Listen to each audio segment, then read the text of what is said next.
Hello guys, welcome to our channel. This is Teja. అయితే Andhra Pradesh assembly countings అనేవి కూడా చాలా రసవత్రంగా జరుగుతున్నాయి. ఇప్పటి వరకు చూసుకుంటే టీడీపీ ముందంజలో ఉందని తెలుస్తుంది. సో ఇదే విషయాన్ని ప్రస్తుతం మనతో పాటు డిస్కస్ చేయడానికి సీనియర్ జర్నలిస్ట్ దాము బాలాజీ గారు ఉన్నారు. ఆయన అడిగే ప్రయత్నించారు. సార్ నమస్తే సార్. సో ఇప్పటి వరకు చూసుకుంటే మొత్తం కూడా టీడీపీ హవానే ఎక్కువ కనిపిస్తుంది వైసీపీ కన్నా.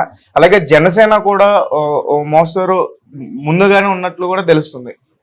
ఇప్పటి వరకు ఏంటంటే ఒక రౌండ్ ఇంకా కంప్లీట్ కాలేదు. సో ఫస్ట్ రౌండ్లో తీసుకుంటే మొత్తంగా టీడీపీ కూటమి 53 వరకు ఉంది, వైసీపీ 8 మాత్రమే లీడ్లో ఉంది అసెంబ్లీ. ఇక పార్లమెంట్ తీసుకుంటే వైసీపీ 2 మాత్రమే ఉంది, టీడీపీ బీజేపీ జేఎస్పీ కలిసి 9 ఉన్నాయి పార్లమెంట్లో. సో ఈ రకంగా తీసుకున్నప్పుడు క్లియర్గా మనకి ఇప్పటి వరకు ట్రెండ్స్ చూస్తే క్లియర్గా కూటమి చాలా మంచి మెజారిటీతో గెలిచే అవకాశం కనిపిస్తుంది. అయితే వైసీపీ వాళ్ళు ఇప్పటికి కూడా మేము ఇంకా చూడాలి, ఇది కావాలని వాళ్ళు గెలిచే చోట మాత్రమే ఫస్ట్ అనౌన్స్ చేస్తున్నారు, ఎలక్షన్ కమిషన్ ఇలా మాట్లాడుతున్నారు. కానీ క్లియర్గా మాత్రం కూటమి మంచి మెజారిటీతో అంటే 120 అలా వచ్చే అవకాశం ఇప్పుడు ట్రెండ్స్ చూస్తే మాత్రం క్లియర్గా మనకు కనిపిస్తుంది. ఎందుకంటే మనకి ఇది అక్రాస్ ద స్టేట్ అనమాట, కేవలం ఒక ప్రాంతం కాదు. ఈవెన్ రాయలసీమలో పూతలపట్టు కావచ్చు, గంగాధర్ నెల్లూరు కావచ్చు, కుప్పం కావచ్చు, నగిరి కావచ్చు, ఇక్కడంతా కూడా చిత్తూరు జిల్లాలో కూటమి అంటే ముఖ్యంగా తెలుగుదేశం ఆధిక్యంలో కనబడుతుంది. ఇటు అనంతపురంలో కూడా అనంతపురం ఉమ్మడి అనంతపురం జిల్లాలో కూడా కూటమి ఆధిక్యంలో కనపడుతుంది. ఈవెన్ కడప జిల్లాలో కూడా కడప కావచ్చు, మైదుకూరు కావచ్చు, కమలాపురం కావచ్చు, ఇక్కడంతా కూడా క్లియర్గా తెలుస్తుంది. సో మనకి పవన్ కళ్యాణ్ విషయానికి వస్తే, ఎందుకంటే అది స్టేట్ వైడ్ ఇది చేశారు కాబట్టి పవన్ కళ్యాణ్ కూడా లీడ్లోనే ఉన్నాడు క్లియర్గా. అట్లాగే కుప్పంలో చంద్రబాబు లీడ్లో ఉన్నాడు. ఇటు ఇక పార్లమెంట్ విషయానికి వస్తే పురంధేశ్వరి లీడ్లో ఉంది. అట్లాగే నర్సరావుపేటలో ఆయన పేరు కృష్ణదేవరాయలు, ఆయన లీడ్లో ఉన్నాడు క్లియర్గా. సో ఓవరాల్గా ఇటు శ్రీకాకుళం, తాడేపల్లిగూడెం, పాలకొల్లు ఇక్కడంతా కూడా క్లియర్గా టీడీపీ కూటమి లీడ్లో ఉంది. ఇప్పటి వరకు మనకు వస్తున్న మొత్తం 69 ఫలితాలు లీడ్లో ఉన్న ఫలితాలు వచ్చాయి. ఇందులో ఓన్లీ 9 మాత్రమే వైసీపీ ఉంది. అయితే వైసీపీ స్లోగా అయితే పెరుగుతుంది. టీడీపీ కూటమి 56 వాటిలో లీడ్లో ఉంది అసెంబ్లీకి సంబంధించి. సో ఇక మనం ఒకసారి సెంట్రల్కి వెళ్తే, సెంట్రల్లో నిజానికి ఎన్డీఏ చాలా ఓపెనింగ్ నుంచి కూడా ఎన్డీఏ బలంగా ఉంది. ముఖ్యంగా ఢిల్లీలో 7 నియోజకవర్గాల్లో కూడా ఆధిక్యంలోనే ఉంది ఏది ఎన్డీఏ. మామూలుగా మనకి కేజ్రీవాల్ ఎఫెక్ట్ ఉంటుంది, కేజ్రీవాల్ని అరెస్ట్ చేశారు, కేజ్రీవాల్ మీద సింపతి వేవ్ వస్తుంది. రెండోది కేజ్రీవాల్ బయటకు వచ్చి చాలా స్ట్రాంగ్గా బీజేపీ మీద ఫైట్ చేశాడు, దాని ఫ్యాక్టర్ ఉంటుంది అనుకున్నారు చాలామంది. బట్ ఢిల్లీలో మాత్రం 7 పార్లమెంట్ నియోజకవర్గాల్లో కూడా ఎన్డీఏ లీడ్లో ఉంది. ఇది ఆశ్చర్యం కూడా ఏం లేదు, ఎందుకంటే గతంలో కూడా ఢిల్లీ అసెంబ్లీలో ఏమో ఆప్కి వేస్తారు, అక్కడ పార్లమెంట్ వచ్చేసరికి ఏమో మోడీనే గెలిపిస్తూ వచ్చారు. ఇంతకుముందు కూడా 7కి 7 బీజేపీ అకౌంట్లోనే ఉన్నాయి.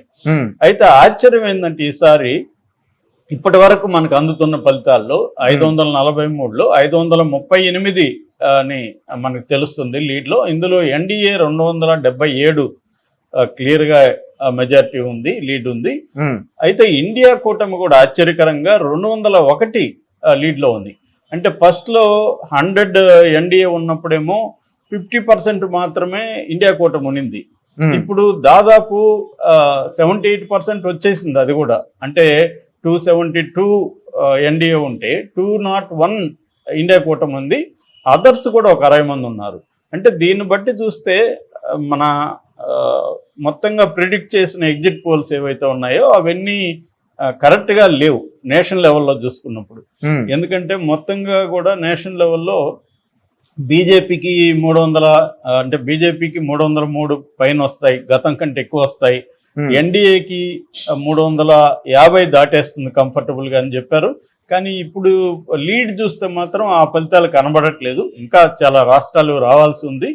బట్ ఇప్పటి వరకు చూసుకుంటే మాత్రం ఇండియా కూటమి కూడా గట్టి ఫైట్ అయితే ఇస్తున్నట్టుగా కనబడుతుంది మనకి. ఎందుకంటే 270 ఓన్లీ 76 మాత్రమే ఎన్డీఏ కూటమి ఆధిక్యంలో ఉంది ఇప్పటి వరకు తీసుకుంటే. అంటే 277 ఎన్డీఏకు ఉంటే 201 మనకి ఇండియా కూటమికి ఉంది. అదర్స్ కూడా 60 మంది ఉన్నారు కాబట్టి ఈ అదర్స్ ఇంపాక్ట్ కూడా తీసుకుంటే ఇప్పుడు అదర్స్ని కలుపుకుంటే 261 నాన్ ఎన్డీఏ కూటమి అనుకోవచ్చు మనం. 277 అంటే ఓన్లీ 16 మాత్రమే లీడ్లో ఉన్నట్టు ఎన్డీఏ కూటమి. సార్ మెల్లమెల్లగా వైఎస్ఆర్సీపీ కూడా ఈ అసెంబ్లీ సీట్లలో కొంచెం పెరుగుతున్నట్టు స్లోగా పెరుగుతుంది, కానీ ఏం పెరిగినా కూడా కష్టమే. ఎందుకంటే 58 ఎక్కడ, 11 ఎక్కడ, 58 కూటమి ఉన్నాయి, 12 దీనికి వచ్చాయి. ఇప్పుడు మెల్లమెల్లగా పెరుగుతుంది, బట్ ఎంత పెరిగినా కూడా తేడా చాలా ఎక్కువ ఉంది కదా. 60 అది ఉంటే ఇది 12 ఉంది. సో ఇంత డిఫరెన్స్ ఉన్నప్పుడు కష్టం అన్నమాట. ఎందుకంటే దాదాపు 48 ఎక్కువ ఉన్నాయి. సో మన కూటమిలో తీసుకుంటే కూడా ఈవెన్ జనసేన కూడా 7 చోట్ల లీడ్లో ఉంది. బీజేపీ కూడా 2 చోట్ల, బీజేపీ 6 చోట్ల పోటీ చేసింది, 2 చోట్ల క్లియర్గా లీడ్లో ఉంది. జనసేన కూడా మనకి బాగానే లీడ్ వస్తుంది. ఈవెన్ పార్లమెంట్లో కూడా జనసేన 1 లీడ్లో ఉంది, బీజేపీ 1 లీడ్లో ఉంది, టీడీపీ 8 లీడ్లో ఉంది, ఇటు వైసీపీ 3 లీడ్లో ఉంది. సో ఈ రకంగా తీసుకున్నప్పుడు క్లియర్గా మనకి కూటమి కంప్లీట్గా బ్రహ్మాండమైన ఆధిక్యంతో వచ్చే విధంగా కనిపిస్తుంది. అయితే వైసీపీ వాళ్ళు ఏం చెప్తున్నారంటే ఇది ఇప్పుడే మనం రాకూడదు, ఎందుకంటే ప్రతి దగ్గర మినిమం 15 నుంచి 29 రౌండ్స్ ఉంటాయి. సో రౌండ్స్ మారే అవకాశం ఉంది. అట్లాగే ఇవి కొన్ని టీడీపీ కూటమి గెలిచే స్థానాల్లోనే ఎక్కువగా ఇస్తున్నారు. వైసీపీ గెలిచే స్థానాలు ఇంకా అనౌన్స్ చేయట్లేదు. అది కూడా వస్తే మారిపోతుంది అంటున్నారు, కానీ అది బిలీవబుల్గా లేదు మనకి. అంటే డేటానే కదా ఇంపార్టెంట్. డేటా తీసుకుంటే ఇప్పుడు 62 కూటమి ఉంది, ఓన్లీ 11 ఇంతకుముందు 12 ఉంది వైసీపీ, అది కూడా ఒకటి తగ్గిపోయింది 13లో. సో క్లియర్గా మనకి ఈ ట్రెండ్స్ చూస్తుంటాయి. ఇప్పుడు పిఠాపురం లీడ్లో ఉంది, గంగాధర్ నెల్లూరు, మైదుకూరు, మండపేట, కొవ్వూరు, కడప, కమలాపురం, ఇవన్నీ కూడా కూటమికి సంబంధించి కూటమికి. అట్లాగే నారాయణ, తర్వాత మనకి ఫస్ట్ వచ్చింది అయితే గోరంట్ల బుచ్చయ్య చౌదరి. ఫస్ట్ లీడ్ రాష్ట్రంలోనే గోరంట్ల బుచ్చయ్య చౌదరితో ఒక రకం బోనీ కొట్టింది. సో ఆ తర్వాత 2వ ఫలితం వచ్చింది మనకి నారాయణ నెల్లూరులో. సో ఈ రకంగా బిగినింగ్ నుంచే డామినేట్ చేస్తూ వెళ్తుంది కూటమి క్లియర్గా. సార్ ఉండి గురించి మాట్లాడుకోవాలి మనం, ఎందుకంటే ఉండి నుంచి రఘురామ కృష్ణరాజు గారు అక్కడి నుంచి పోటీ చేస్తారు. ఉండి కూడా లీడ్ లో ఉన్నట్టే ఉంది ఇప్పటి వరకు అయితే, ఇంకా మనకి డీటెయిల్ రాలేదు. సో పి గన్నవరం జనసేన ఉంది. జనసేన ఇప్పటి వరకు 8 లీడ్లో ఉంది. ఈ రకంగా తీసుకున్నప్పుడు జనసేన కూడా ఒక 10 సీట్లు వచ్చినా ఆశ్చర్యం అయితే లేదు. 10 నుంచి 12 కూడా మినిమం రావచ్చు.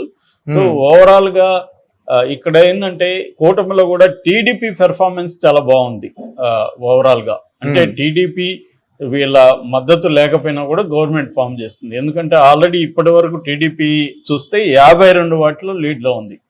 సో 52 అంటే మంచి నెంబర్ కదా.